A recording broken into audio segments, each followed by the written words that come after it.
Actes chapitre 25.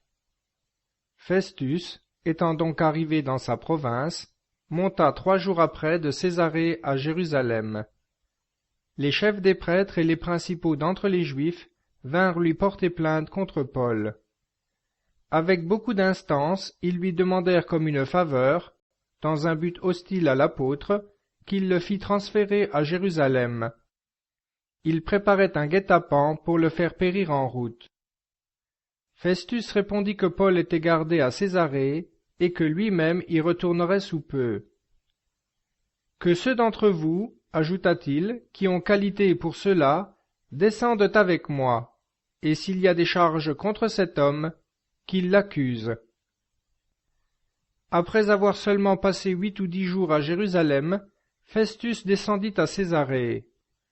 Le lendemain, ayant pris place sur son tribunal, il fit amener Paul. Quand on l'eut amené, les Juifs venus de Jérusalem l'entourèrent, en portant contre lui de nombreuses et graves accusations qu'ils ne pouvaient prouver. Paul dit pour sa défense: « Je n'ai rien fait de répréhensible, ni contre la loi des Juifs, ni contre le Temple, ni contre César. » Festus, qui voulait faire plaisir aux Juifs, dit à Paul: « Veux-tu monter à Jérusalem et y être jugé sur ces griefs en ma présence ?» Paul répondit: « Je suis devant le tribunal de César, c'est là que je dois être jugé. Je n'ai fait aucun tort aux Juifs, comme tu le sais bien toi-même. Si j'ai commis quelque injustice ou quelque attentat qui mérite la mort, je ne refuse pas de mourir. Mais s'il n'y a rien de fondé dans leurs accusations, personne n'a le droit de me livrer à eux. J'en appelle à César. » Alors Festus, après en avoir conféré avec son conseil, répondit: « Tu en as appelé à César, tu iras à César. » Quelques jours après, le roi Agrippa et Bérénice arrivèrent à Césarée pour saluer Festus. Comme ils y passèrent plusieurs jours, Festus exposa au roi l'affaire de Paul en disant: « Il y a ici un homme que Félix a laissé prisonnier. Lorsque j'étais à Jérusalem, les princes des prêtres et les anciens des Juifs ont porté plainte contre lui, demandant sa condamnation.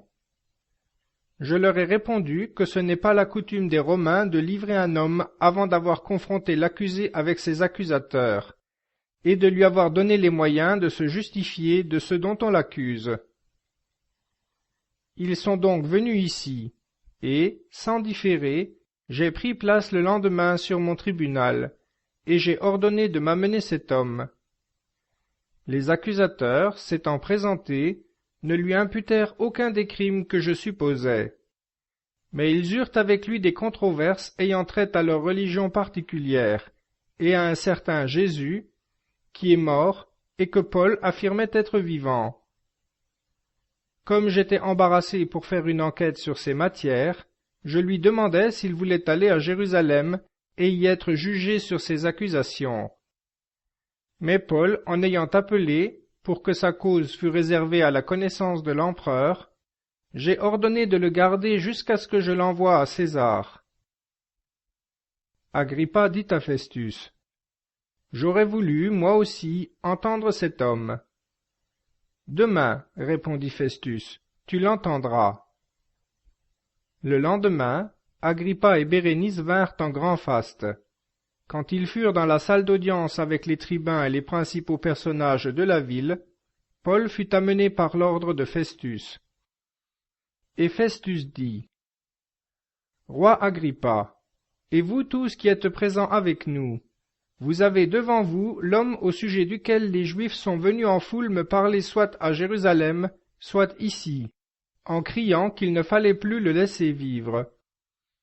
Pour moi, ayant reconnu qu'il n'a rien fait qui mérite la mort, et lui-même en ayant appelé à l'empereur, j'ai résolu de le lui envoyer.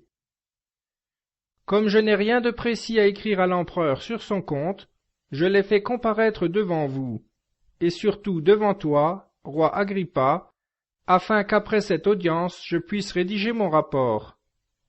Car il me paraît déraisonnable d'envoyer un prisonnier sans indiquer en même temps de quoi on l'accuse.